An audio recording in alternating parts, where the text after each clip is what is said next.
হিন্দুদেরকে ইফতারি করানো যাবে কিনা? জি, হিন্দু ভাইদেরকে ইফতারি করানো যাবে। এটা তো আমাদের একটা ধর্মীয় অনুষ্ঠান এবং আমরা ইফতার শেয়ার করাটা খুব সওয়াবের আর কি।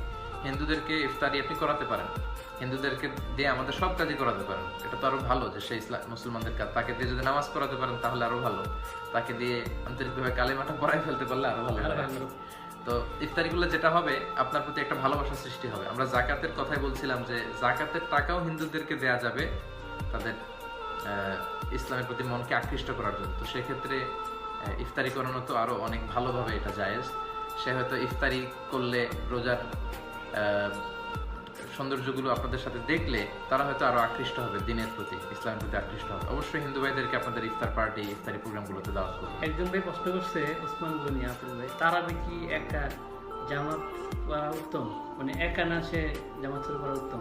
বিষ্ণু ইসা ইসলাম সালাতুল কিয়ামুল লাইল এটা একা একা পড়তেন। পরবর্তীতে ওমরে ফারুক ওনার সময় দেখলেন যে মসজিদের ভেতরে ছোট ছোট গ্রুপ করে মানুষ পড়তেছে।